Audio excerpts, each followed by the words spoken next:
एक उम्मीद सुनहरे ख्वाबों की जो आपने देख रखे हैं अपने बच्चों के लिए, सुनहरे कल की सूरत में। उस सुनहरे कल के लिए हम संवारते हैं आपके बच्चों का मुस्तकबिल। यूनिक ग्रुप ऑफ इंस्टीट्यूशन गुज़िश्ता 33 वर्षों से दिखा रहा है रास्तों को मंजिल, उम्मीद को रोशनी, इल्म से अमल की रवायत, बच्चों के रोशन मुस्तकबिल का जामिन।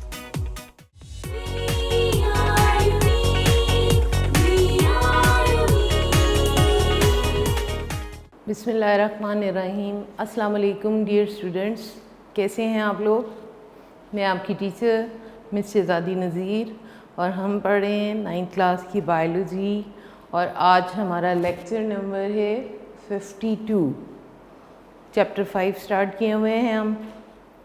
और प्रीवियस लेसन में बच्चों हमने सिग्निफिकेंस ऑफ मियोसिस पढ़े थे, मियोसिस के होने के फ़ायदे पढ़े थे। ठीक है, कुछ थोड़ा सा रिव्यू करते हैं पहले जो हमने प्रीवियस लेसन में पढ़ा था। ऑगस्ट वेस्टमैन ने इसके सिग्निफिकेंस को डिस्क्राइब किया था। ऑगस्ट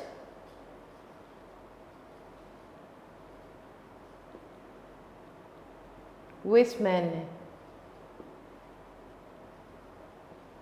इसके सिग्निफिकेंस को एक्सप्लेन किया था। And meiosis is very important for the process of reproduction and for inheritance. उसने 2 पॉइंट्स के साथ इसकी इम्पॉर्टेंस को एक्सप्लेन किया था। First one was maintenance of number of chromosomes, maintenance of number of chromosomes. पहला पॉइंट था। इसमें आपने ये बात सुनी है कि हर एक सेल में, एक इंडिविजुअल के तमाम सेल्स में नंबर ऑफ क्रोमोसोम्स एक जैसे होते हैं। ठीक है, और जनरेशन आफ्टर जनरेशन एक स्पीशीज़ के जितने भी इंडिविजुअल्स होते हैं उनमें क्रोमोसोम्स की तादाद एक जैसी पाई जाती है। ठीक है, एक जैसी क्रोमोसोम्स की तादाद कैसे मेंटेन रहती है? This is maintain by the process of meiosis. हमें ये पता है मियोसिस होती है टू प्रोड्यूस गैमेट्स। ठीक है बेटे, gamete mother cells undergo meiosis to produce gametes. अब ये गैमेट मदर सेल्स जिन्होंने गैमेट्स बनाने हैं ये हमेशा मियोसिस के ज़रिए से हैप्लॉइड गैमेट्स बनाएंगे। हमें पता है डिप्लॉइड मीन्स क्रोमोसोम्स जितने भी हैं वो डबल हैं, पेयर की फॉर्म में हैं, और उनसे हाफ हो जाएंगे तो वो हैप्लॉइड कहलाएंगे। ठीक है ना। तो गैमेट मदर सेल्स खुद जो थे वो डिप्लॉइड थे और जब उन्होंने गैमेट्स प्रोड्यूस किए आफ्टर मियोसिस उनमें क्रोमोसोम्स की तादाद हाफ हो गई। Both in gametes, in male gametes sperms and in female gametes eggs, दोनों में हैप्लॉइड हो गए। अब ये हैप्लॉइड क्यों हुए हैं? क्योंकि जब इन दोनों गैमेट्स ने फ्यूज़ होना है और जब एक सेल ज़ाइगोट बनाना है तो ये गैमेट्स, एग और स्पर्म जो आधे आधे क्रोमोसोम्स हैं, हैप्लॉइड हैं, जब ये डिप्लॉइड सूरत में यानी ज़ाइगोट की सूरत में आते हैं तो उस वक्त उनमें क्रोमोसोम्स की तादाद उतनी ही हो जाएगी जितनी गैमेट मदर सेल्स में थी। और हमें ये पता है कि ज़ाइगोट जो है वो आगे फर्दर माइटोसिस करता है और एक ज़ाइगोट्स एक सेल से एक इंडिविजुअल बनने तक के तमाम जितनी भी सेल डिविजन्स हैं that is done through mitosis. इस तरह से क्रोमोसोम्स की तादाद ह्यूमन बींग्स में और तमाम दूसरे इंडिविजुअल्स में तकरीबन सेम रहती है। फिर दूसरी एग्जांपल हमने डिस्कस की थी हैप्लॉइड फंजाई और प्रोटोजोन्स की, जिसमें उन्होंने वो ये कह रहे हैं कि हैप्लॉइड बॉडी स्ट्रक्चर है इसलिए ये गैमेट्स भी माइटोसिस के ज़रिए से प्रोड्यूस करते हैं। फिर इसी point maintenance of number of chromosomes में थर्ड एग्जांपल हमने डिस्कस की थी प्लांट्स की। Plants life cycle shows alternation of generation. Alternation of generation means कि प्लांट्स की लाइफ में 2 बड़ी जनरेशन्स पाई जाती हैं। First one is sporophyte and the second one is gametophyte. और ऑल्टरनेशन ऑफ जनरेशन क्या है कि स्पोरोफाइट ने गैमेटोफाइट को प्रोड्यूस करना है और गैमेटोफाइट ने स्पोरोफाइट को प्रोड्यूस करना है। ठीक है बेटे, यहाँ पे मैं ऑल्टरनेशन ऑफ जनरेशन को बता भी देती हूँ आपको दोबारा से। ऑल्टरनेशन ऑफ जनरेशन, इसका क्या मतलब है? ऑल्टर मीन्स चेंज होना, बदलना, जनरेशन नस्ल का। तो यहाँ पे दो जनरेशन्स होती हैं। First one generation is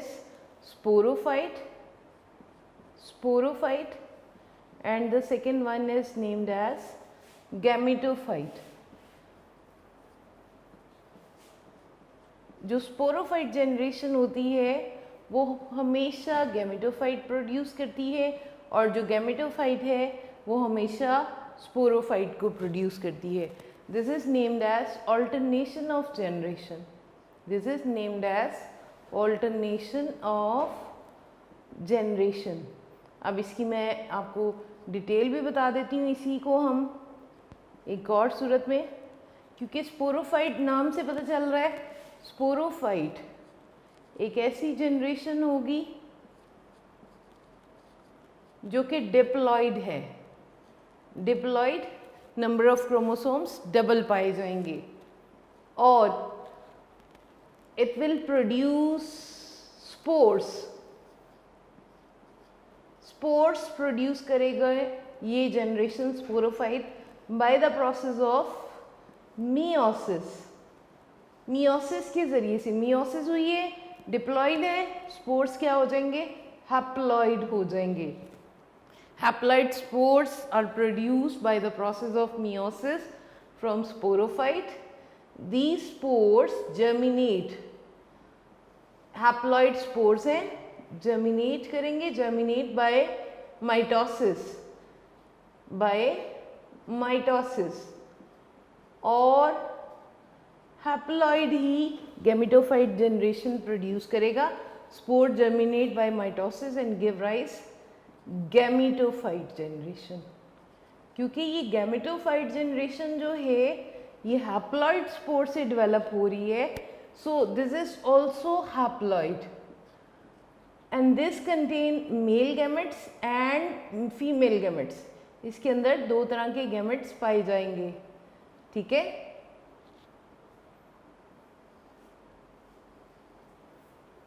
male gametes होंगे जो कि हैप्लॉइड होंगे और फीमेल गैमेट्स होंगे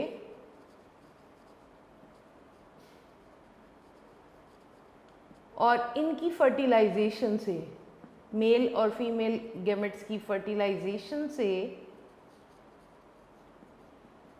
जाइगोट बनेगा। This is n and this is also n। तो जाइगोट जो होगा वो 2n हो जाएगा, n प्लस n 2n हो जाएगा। जाइगोट में क्रोमोसोम्स की तादाद डिप्लॉयड हो जाएगी and this zygote will develop into a diploid sporophyte by mitosis. इस तरह से एक जनरेशन से दूसरी जनरेशन प्रोड्यूस होती है। स्पोरोफाइट डिप्लॉयड होता है, undergo meiosis, produce haploid spores. This spore germinate into gametophyte after mitosis, and this gametophyte, which is haploid, contain two types of gametes, male and female gametes, and these gametes fertilization, after fertilization a zygote is formed which is diploid, and this diploid zygote again give rise a sporophyte. In this way alternation of generation is occurring. Alternation of generation means कि एक generation से दूसरी generation produce हो रही है और दूसरी फिर से फर्स्ट वन को प्रोड्यूस कर रही है। इस तरह से ऑल्टरनेशन ऑफ जनरेशन होती है और and this is controlled by mitosis and meiosis. आपने देखा कि स्पोरोफाइट ने जब भी स्पोर्स प्रोड्यूस करने हैं वो हमेशा मियोसिस के ज़रिए से प्रोड्यूस होंगे। इसके बाद बेटे सेकेंड जो इसका सिग्निफिकेंस हमने स्टडी किया था that was production of variations in next generation, production of variations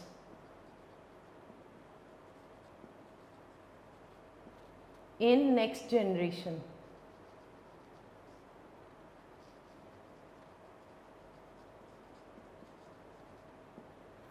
variations, characters में चेंजेस को वेरिएशंस कहते हैं। यहाँ पर सेल्स के अंदर चेंजेस आएंगी, वेरिएशंस आएंगी। क्यों? क्योंकि मियोसिस की प्रोफेज 1 में नॉन सिस्टर क्रोमेटिड्स जब प्लाज्मेटा बनाते हैं, दे एक्सचेंज देयर जेनेटिक सेगमेंट, और जीन्स के तबादले की वजह से क्रोमोसोम्स के ऊपर नए जीन्स आ जाते हैं। नए जीन्स के आने की वजह से क्रोमोसोम का जो जेनेटिक मेकअप है, जेनेटिक सेटअप जो है वो टोटली चेंज हो जाता है। और जेनेटिक्स जीन्स के चेंज हो जाने की वजह से ऑब्वियसली जो नंबर ऑफ ट्रेट्स जो ये जीन्स कंट्रोल कर रहे हैं उनमें भी चेंजेस पाई जाएंगी। So the cells produced by meiosis have variations and these variations will come in next generation। और इसी वजह से जो बहुत सारे चिल्ड्रन हैं वो अपने पेरेंट्स से बहुत चंद एक कैरेक्टर्स में रिजेम्बलेंस रखते हैं, जबकि बहुत सारे कैरेक्टर्स में डिफरेंट होते हैं। डिफरेंट होने की वजह ही दिस क्रॉसिंग ओवर है जो कि मियोसिस के दौरान में होती है। ठीक है, और ये वेरिएशंस ही हैं जो मियोसिस के प्रोसेस से आती हैं इंडिविजुअल्स के अंदर। अगर 100% सब इंडिविजुअल्स अपने पेरेंट्स जैसे हो जाएं तो सब में इम्यूनिटी स्टाइल एक जैसा हो जाएगा। अगर खुदा ना खास्ता कोई एक डिज़ीज़ हमला करती है तो सब एक जैसी पावर रखेंगे कि एट अ टाइम वो सब इन्फेक्शियस हो जाएंगे। लेकिन वेरिएशंस की वजह से, इन्हीं क्रॉसिंग ओवर के प्रोसेस की वजह से ऑर्गेनिजम्स जैसे जैसे बनते हैं उनके अंदर नए कैरेक्टर्स इस तरह के डेवलप होते हैं कि वो एनवायरनमेंट में खुद को ज़्यादा एडजस्ट करने की एबिलिटी रखते हैं। They can fight with infections, with the unfavourable conditions of the environment, इसी वजह से वो सरवाइव करते हैं। ठीक है बेटे, तो अब हमारा नेक्स्ट टॉपिक है एरर्स इन मियोसिस। अगर मियोसिस में कोई ख़राबी पैदा हो जाए तो क्या होता है? रिकॉल कर लें एरर्स इन माइटोसिस को। हमने कहा था कि माइटोसिस के होने की टाइमिंग्स होती हैं और कितनी बार होना है, this is controlled by genes. और अगर जीन्स इस बात को कंट्रोल नहीं करता, जीन्स में म्यूटेशन आ जाती है, तो उस वक्त क्रोमोसोम सेल्स जो हैं वो डिवाइड होते चले जाते हैं माइटोसिस से, और जिसके नतीजे में ट्यूमर्स बनते हैं। That is the cause of cancer, और यही ट्यूमर जो हैं वो कैंसर बन जाते हैं। यहाँ पर एरर्स इन मियोसिस में हम बात करेंगे एनाफेज 1 की। एज यू नो नाउ कि हमने पढ़ा है कि meiosis consist of 2 phases, meiosis 1 and meiosis 2। तो मियोसिस 1 में एनाफेज 1 की डायग्राम को हम रिकॉल करते हैं। वहाँ पे क्या होता है एनाफेज 1 में? ड्यूरिंग मियोसिस 1, एनाफेज 1,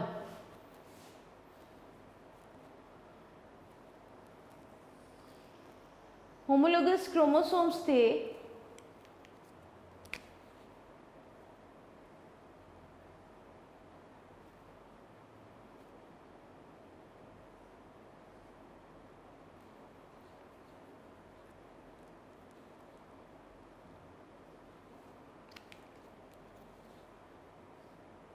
ये होमोलोगस क्रोमोसोम का पेयर था that was pulled bye spindle fibres.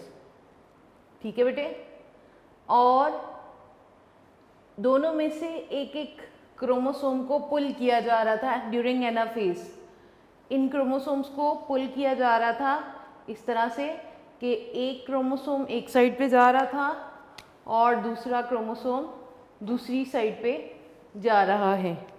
ठीक है बेटे, ये हो गई एनाफेज में पुलिंग ऑफ क्रोमोसोम्स। और ये क्रोमोसोम्स जो हैं ये होमोलोगस पेयर्स थे जो अब यहाँ पे सेपरेट हो रहे हैं, ठीक है।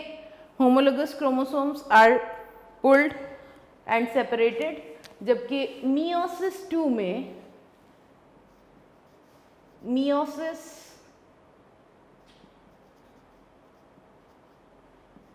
क्या होता है,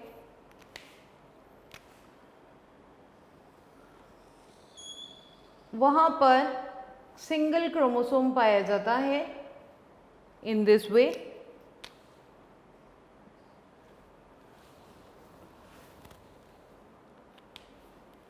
और ये स्पिंडल फाइबर्स जो हैं इनको पुल कर रहे होते हैं during anaphase 2।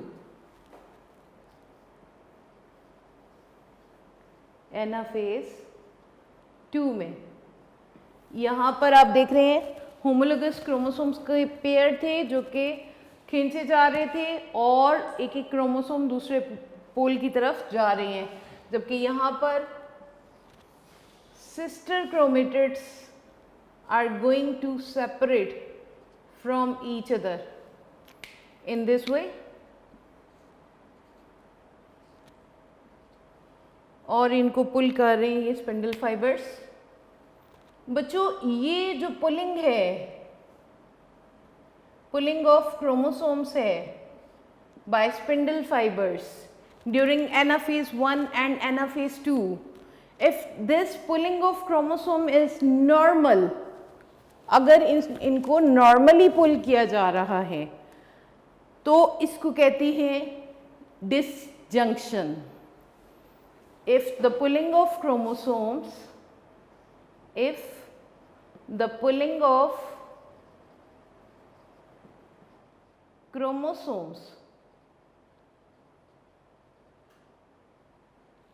in anaphase 1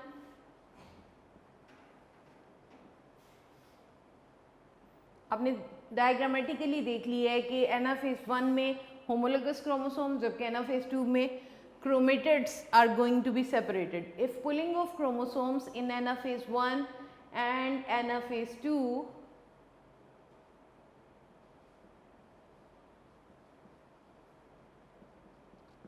is normal,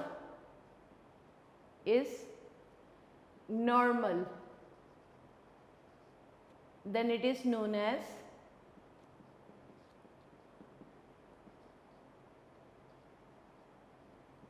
disjunction.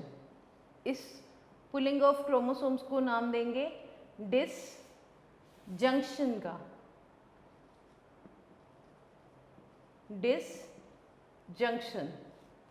लेकिन समटाइम स्पिंडल फाइबर्स दोनों साइड पे इस तरह से नहीं बन पाते हैं कि वो इक्वली पुल कर पाएँ। एनाफेज 1 में भी ऐसा हो सकता है और एनाफेज 2 में भी ऐसा हो सकता है। जब ये पुलिंग हो रही है तो उसके नतीजे में समटाइम ऐसा भी हो सकता है कि chromosomes are not equally pulled on both sides, equally नहीं खींचे गए हैं। हो सकता है कि ये क्रोमोसोम जो ये दोनों एक दूसरे से सेपरेट हो रहे हैं, ये इस साइड पे दोनों ही आ जाए इस तरह से, और यहाँ पर कोई भी स्पिंडल फाइबर उसको खींचने में नाकाम रहा है, ठीक है। और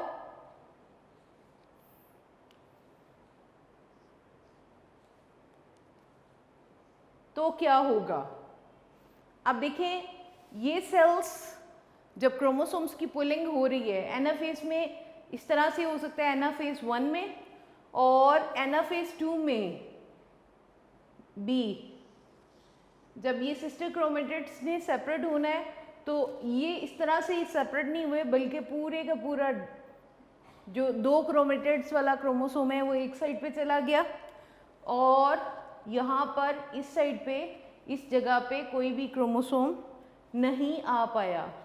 यहाँ पर क्रोमोसोम्स की पुलिंग इक्वल नहीं हुई है, ठीक है। स्पिंडल फाइबर्स यहाँ पर ऐसे नहीं बने हैं काइनेटोकोर फाइबर्स जो इनको इक्वली पुल कर पाएँ। तो उस वक्त उस प्रोसेस को कहते हैं नॉन डिसजंक्शन, नॉन डिसजंक्शन। पहले हमने बच्चों डिसजंक्शन को स्टडी किया, जब क्रोमोसोम्स की पूलिंग जो है चाहे वो एनाफेज 1 में है या एनाफेज 2 में है, इक्वली हो रही है। एनाफेज 1 में होमोलोगस क्रोमोसोम सेपरेट हो रहे हैं, जबकि एनाफेज 2 में sister chromatids are going to be separated with the help of spindle fibers, and if this pulling is normal then it is known as disjunction। ठीक है बच्चों, लेकिन अगर क्रोमोसोम्स की पुलिंग इक्वल नहीं हुई है, यू कैन सी हियर कि ये क्रोमोसोम जो इधर आना चाहिए था वो उधर ही चला गया है, क्योंकि यहाँ पे स्पिंडल फाइबर्स की पुलिंग ऐसी नहीं हुई है, इफेक्टिव नहीं हुई है, जिसकी वजह से क्रोमोसोम एक दूसरी तरफ ज़्यादा मूव कर गया है और दूसरे पोल पर एक क्रोमोसोम कम हो चुका है। ठीक है, और यहाँ पे आप देख रहे हैं कि सिस्टर क्रोमेटिड्स ने सेपरेट होना था, लेकिन यहाँ पे नहीं हुआ। यहाँ पे एक क्रोमोसोम सेपरेट एक एडिशनल आ चुका है, जबकि इधर नहीं है।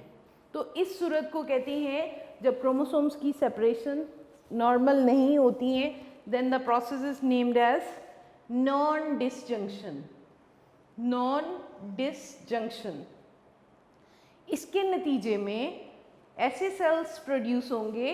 अब यहाँ पे इसको देख लेते हैं, जब ये इस तरह की कंडीशन होगी तो क्रोमोसोम्स किस तरह से बनेंगे। ठीक है बेटे, जब न्यूक्लियर इन्वेलप डेवलप हो जाएगा तो यहाँ पर हो सकता है कि क्रोमोसोम्स के 3 सेट बन जाएं, जो कि एक क्रोमोसोम यहाँ पे एक्स्ट्रा आ चुका है। ठीक है, ये वाला क्रोमोसोम एक्स्ट्रा आ चुका है, और यहाँ पर एक क्रोमोसोम मिसिंग है। एक क्रोमोसोम जो है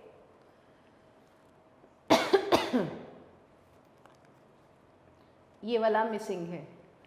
तो इस नॉन डिसजंक्शन की वजह से ये सेल्स ऐसे प्रोड्यूस होंगे जिनमें या तो क्रोमोसोम की तादाद एक एडिशनल हो जाएगी, या ऐसे सेल्स भी होंगे जिनके अंदर क्रोमोसोम्स की तादाद एक कम हो जाएगी, एक क्रोमोसोम मिस हो जाएगा।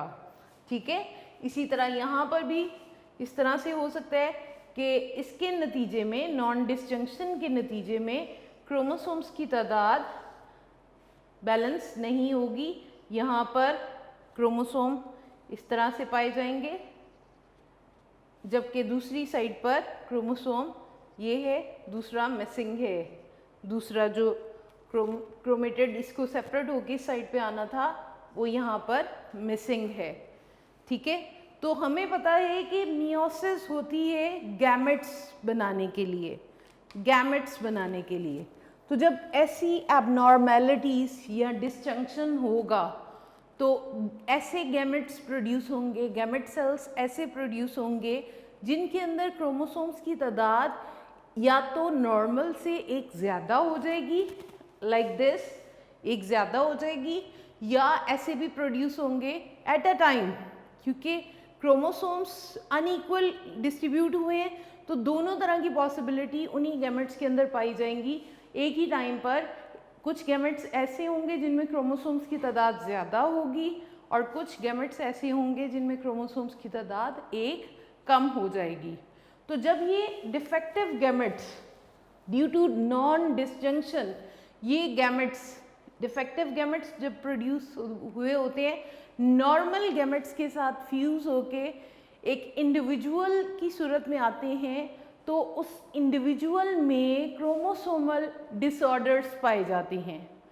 क्रोमोसोम्स जो एक इंडिविजुअल के सेल में 46 नॉर्मल होती हैं, अब क्या होंगे, जो नए इंडिविजुअल्स ये नॉन डिसजंक्शन की वजह से प्रोड्यूस हुए होंगे, उनके अंदर क्रोमोसोम्स की तादाद 46 नहीं होगी। उनके सेल्स में क्रोमोसोम की तादाद या तो 45 होगी या फिर 47 होगी। दोनों पॉसिबिलिटीज़ वहाँ पे देखी जाएंगी। और उस सूरत में देखें, नेचर ने 46 क्रोमोसोम वाले एक ह्यूमन बीइंग को नॉर्मल पर्सनालिटी के साथ नेचर में प्रोड्यूस किया है, लेकिन जब एक क्रोमोसोम ही सिर्फ आउट ऑफ अरेंजमेंट आ जाता है तो उसकी वजह से जेनेटिक डिसऑर्डर्स प्रोड्यूस होती हैं। जेनेटिक डिसऑर्डर्स ऐसी विरासती बीमारियां होती हैं जिसमें समटाइम आपने शायद देखा हो, एक बीमारी डाउन सिंड्रोम होती है जिसमें एक जो ह्यूमन बॉडी है उसमें फ्लैट फेस होता है और हेड जो है कुछ abnormal स्ट्रक्चर डेवलप हुई होती है डाउन सिंड्रोम में। That is also the example of this chromosomal aberration और नॉन डिसजंक्शन। ठीक है बेटे, आज हमने पढ़ा है एरर्स इन मियोसिस। इसमें हमने दो टर्म्स पढ़ी हैं, first one disjunction and the second one is non disjunction. हमने कहा एनाफेज 1 में होमोलोगस क्रोमोसोम्स के दोनों क्रोमोसोम्स जो हैं वो सेपरेट होते हैं with the help of spindle fibres, equally separate होते हैं। और एनाफेज 2 में sister chromatids are going to be separated. If this separation is normal, if the pulling of chromosome in anaphase 1, pulling of chromosome, homologous chromosome in anaphase 1 and in anaphase 2 में क्या होता है, sister chromatids separate होती हैं। अगर ये pulling normal है, ये separation normal है, तो उसको हम नाम देंगे disjunction का, उसको नाम देंगे disjunction का। लेकिन sometime ऐसा होता है कि this separation is not normal, then it is named as non-disjunction। non-disjunction को आप इस एग्जाम्पल से देख सकते हैं कि जब क्रोमोसोम इक्वली डिस्ट्रीब्यूट नहीं होंगे, आप देख रहे हैं एक साइड पे क्रोमोसोम जिसको पुल होके इधर आना चाहिए था इस ब्लैक को, ठीक है ना, लेकिन वो दूसरी तरफ जा चुका है। ये स्पिंडल फाइबर्स ने इक्वली पुल नहीं किया, तो यहाँ पर एक क्रोमोसोम मिस हो गया और यहाँ पर एक क्रोमोसोम एडिशनल हो गया। इसकी वजह से सेल्स में या तो क्रोमोसोम की तादाद कम हो जाएगी या एक एडिशनल हो जाएगी, ठीक है ना। दूसरी सूरत में भी ऐसा ही होगा और इससे कुछ ऐसे गैमेट्स बनेंगे जिनके अंदर क्रोमोसोम्स की तादाद या 45 होगी या 47 होगी instead of 46 which is the normal number of chromosome जी। और इन एबनॉर्मल क्रोमोसोम नंबर की वजह से जेनेटिक डिसऑर्डर्स भी प्रोड्यूस होते हैं। यहाँ आपसे दो टर्म्स पूछी जा सकती हैं, डिसजंक्शन एंड नॉन डिसजंक्शन। तो आपने पहले तो ये बताना है डिसजंक्शन क्या है। डिसजंक्शन में स्टार्ट की लाइन से ही उन्होंने बताया है, during anaphase 1 chromosome separate and go to opposite poles, while during anaphase 2 sister chromosome separate, it is called disjunction। यहाँ तक डेफिनेशन मार्क करेंगे डिसजंक्शन की, और नॉन डिसजंक्शन में लिखेंगे क्योंकि आप रेफरेंस एनाफेज 1 और 2 का उसमें प्रीवियस में दे चुके हैं, तो दूसरी साइड पे आपको ये लिखने की ज़रूरत नहीं होगी। आप वहाँ पे लिखेंगे sometime the separation is not normal and is called non disjunction. अगर आ रहा है दोनों का कंपैरिजन तो फिर तो आप दूसरी तरफ नॉन डिसजंक्शन में इतना ही लिख देंगे। लेकिन अगर आपको सिर्फ नॉन डिसजंक्शन आ रहा है तो आपको स्टार्ट से डिसजंक्शन से ही पहले बताना पड़ेगा कि व्हाट इज़ डिसजंक्शन, फिर आपको नॉन डिसजंक्शन बताना होगा। और इसके आगे ये भी बताना है कि इससे क्या होगा, this result in the production of gametes which have either more or less than the normal number of chromosomes. If such abnormal gametes fuse with a normal gamete, it results abnormal chromosome number in next generation, for example 45 or 46 chromosome in humans। ठीक है बेटे, ये थे errors। अब next हम पढ़ेंगे comparison in mitosis and meiosis। जी बच्चों, अगला टॉपिक छोटा सा है जो हम प्रीवियस सारा पढ़ चुके हैं, उसमें से चंद एक पॉइंट्स को एज अ कंपैरिजन हमारी बुक में यहाँ पे डिस्कस किया जा रहा है। तो ये आपको इस तरह से भी पूछा जा सकता है, comparison, give a comparison between mitosis and meiosis, या differentiate between mitosis and meiosis. Book में उन्होंने जो इवेंट्स का बताया है कंपैरिजन, उसके अलावा मैं बच्चों को ये भी बताती होती हूँ कि अगर आपको ये टॉपिक आ जाता है तो आपका फर्स्ट कंपैरिजन दोनों की डेफिनेशन भी हो सकता है। आप यहाँ पे इसको डिफाइन भी कर सकते हो। Mitosis is a type of cell division in which one parent cell divides to produce 2 daughter cells, each with the same number of chromosomes as were in parent cells. जबकि meiosis को आप define करोगे, it is a type of cell division in which one diploid eukaryotic cell give rise 4 haploid daughter cells. Diploid means chromosomes are in the form of pairs, while haploid means chromosomes are not in the form of pairs or half. जी, इसके बाद बेटे हमने देखा कि meiosis completes in 2 phases, meiosis 1 and meiosis 2. जो differences हैं वो आप mitosis के study करोगे with meiosis 1, क्योंकि meiosis 2 is very similar to mitosis. ठीक है, यहाँ पे जो भी हम कंपैरिजन देखेंगे माइटोसिस का मियोसिस के साथ, तो मियोसिस 1 के साथ देखेंगे. ठीक है बेटे, मियोसिस 1 के साथ हम कंपैरिजन करेंगे. क्यों? क्योंकि meiosis 2 is already similar to mitosis. तो यहाँ पर मियोसिस 1 के साथ डिफरेंस हम देखेंगे. आपने यहाँ पर डेफिनेशन को भी ऐड कर सकते हो. ठीक है बेटे, इसके बाद अब प्रोफेज में क्या डिफरेंस है दोनों की. यहाँ पर माइटोसिस की प्रोफेज को हम देख लेते हैं, यहाँ पर प्रोफेज 1 देख लेते हैं. ठीक है, प्रोफेज में ये एक सेल था, यहाँ पे मैं अब सिंपली ड्रॉ करके दिखा देती हूँ. न्यूक्लियस के अंदर क्रोमेटीन था,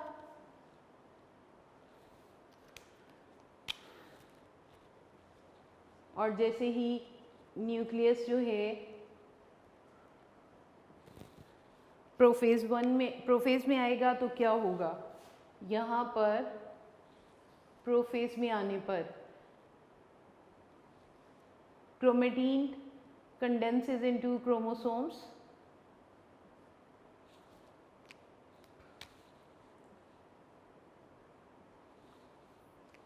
जबकि प्रोफेज 1 में यही अगर सेल प्रोफेज 1 में आ रहा है तो यहाँ पर क्रोमोसोम्स जो होंगे वो पेयर की फॉर्म में पाए जाएंगे. In this way which we named as homologous chromosomes.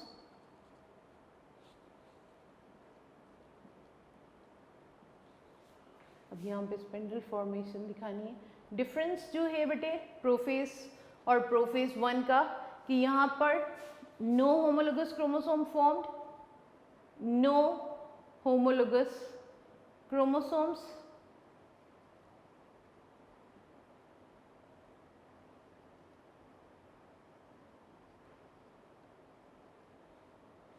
Formed.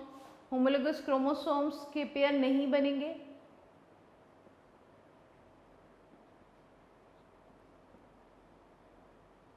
In prophase of mitosis and no crossing over, और ना ही क्रॉसिंग ओवर होगी, क्रॉसिंग ओवर भी नहीं होगी. ये हम प्रीवियस पढ़ चुके हैं. अब उन बातों को हम यहाँ पर एज अ कंपैरिजन यहाँ पर शो कर रहे हैं. जबकि यहाँ पर क्या हो रहा है, pairing of homologous chromosome, pairing of homologous chromosomes and crossing over occur. Crossing over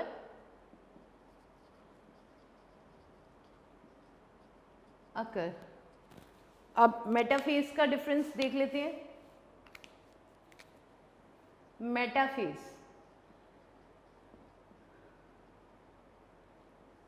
metaphase में क्रोमोसोम्स जो हैं सिंगल क्रोमोसोम्स ए लाइन होते हैं. ठीक है जी, इस तरह से single chromosomes were align to form metaphase plate. जबकि यहाँ पर मेटाफेज में, मेटाफेज 1 में रिकॉल करें क्या हुआ था, वहाँ पर क्रोमोसोम्स के पेयर थे जो इस तरह से लाइन अप हुए थे at the equator, and spindle fibres, इनको यहाँ पे सिंगल क्रोमोसोम को होल्ड किए हुए थे, यहाँ पर होमोलोगस क्रोमोसोम। तो यहाँ पे हम कहेंगे कि single chromosomes A line, single chromosome A line to form metaphase plate, metaphase plate। ठीक है जी, सिंगल क्रोमोसोम आप देख सकते हो, जबकि मेटाफेज 1 में क्या हो रहा है, होमोलोगस क्रोमोसोम्स, होमोलोगस क्रोमोसोम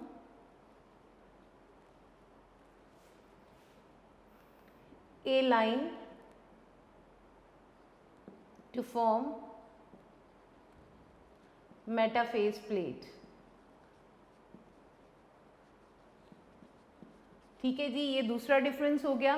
पहला डिफरेंस था कि वहाँ पे जब क्रोमेटिन क्रोमोसोम में कंडेंस होते हैं तो क्रोमोसोम की पेयरिंग नहीं होती है, क्रॉसिंग ओवर नहीं होती, जबकि यहाँ पर पेयरिंग भी हो रही है होमोलोगस क्रोमोसोम की और क्रॉसिंग ओवर भी हो रही है। मेटाफेज में single chromosomes align to form metaphase plate, while in metaphase 1 of meiosis homologous chromosomes align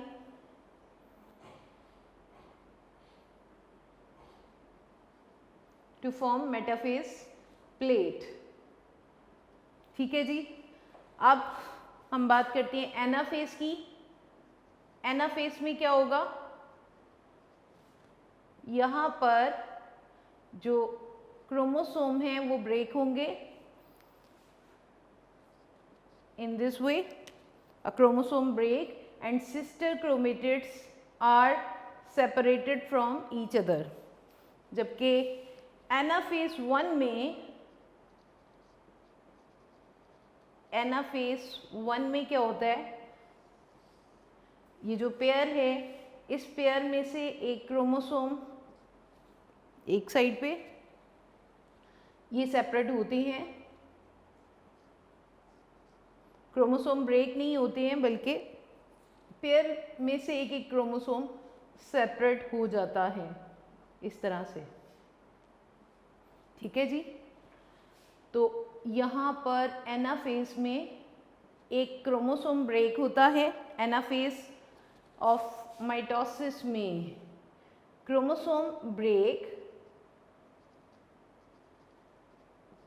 एक सिंगल क्रोमोसोम ब्रेक हो रहा है एंड क्रोमेटिड्स, जिसको हमने सिस्टर क्रोमेटिड्स का नाम दिया हुआ है, sister chromatids separated, chromatids separated from each other. ठीक है जी, यहाँ पर क्रोमेटिड सेपरेट हो रही हैं, जबकि यहाँ पर homologous chromosomes separated, homologous chromosomes, both homologous chromosome separated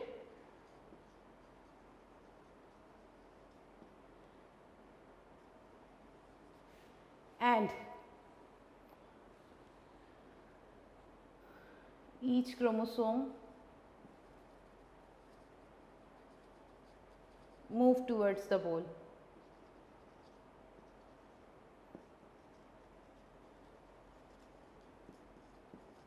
जी, ये डिफरेंस हो गया एनाफेज का।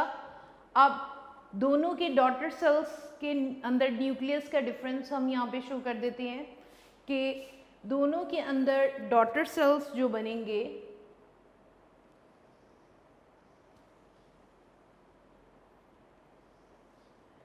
these are the two nuclei formed due to nuclear division of mitosis, और यहाँ पर क्रोमोसोम्स जो होंगे वो इस तरह से पाए जाएंगे। क्रोमोसोम्स जो हैं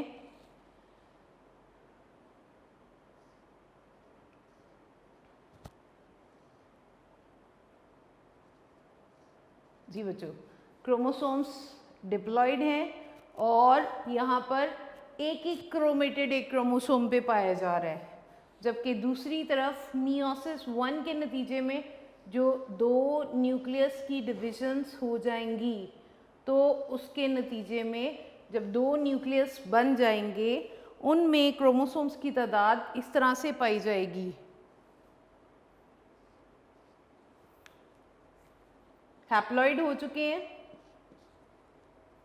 वो डिप्लॉइड थे, लेकिन उनमें क्रोमोसोम्स जो थे सिंगल क्रोमेटेड थे। ये हैप्लॉइड हो चुके हैं। Nucleus have haploid number of chromosomes, haploid chromosomes. यहाँ पे क्रोमोसोम हैप्लॉइड हो चुके हैं but contain 2 chromatids, but contain, आप देख रहे हो 2 क्रोमेटिड हर एक के ऊपर हैं, 2 क्रोमेटिड्स। बच्चों ये है हमारा डिफरेंस या कंपैरिजन। पहला डिफरेंस मैंने आपको कहा है कि आप माइटोसिस का भी डेफिनेशन और मियोसिस की डेफिनेशन का ऐड कर सकते हैं। दूसरा डिफरेंस है प्रोफेज का, बुक में जो उन्होंने पहला दिया हुआ है। प्रोफेज में होमोलोगस क्रोमोसोम की पेयरिंग नहीं होती है और क्रॉसिंग ओवर नहीं होती, जबकि वहाँ पे पेयरिंग भी हो रही है और क्रॉसिंग ओवर भी हो रही है। मेटाफेज में सिंगल क्रोमोसोम्स अलाइन होते हैं टू फॉर्म मेटाफेज प्लेट, जबकि यहाँ पे होमोलोगस क्रोमोसोम्स इक्वेटर पे आके अरेंज होते हैं टू फॉर्म मेटाफेज प्लेट।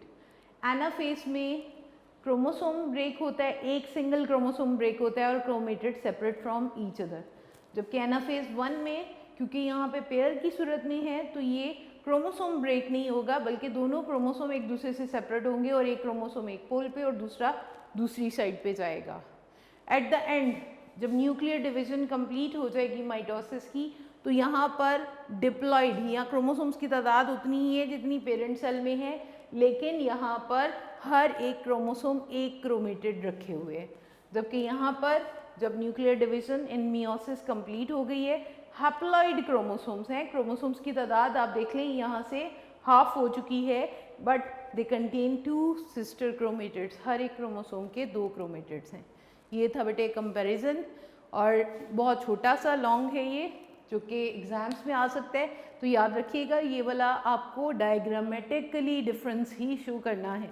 आपकी बुक में भी उन्होंने डायग्राम्स के साथ उसको लिखा हुआ है, आप इसी तरह से लिखेंगे भी और डायग्राम्स को भी बनाएंगे अगर लॉन्ग में आ जाता है। और ये शॉर्ट में भी आ सकता है, right any 2 difference between mitosis and meiosis, तो आप इनमें से कोई से 2 पिक कर सकते हो।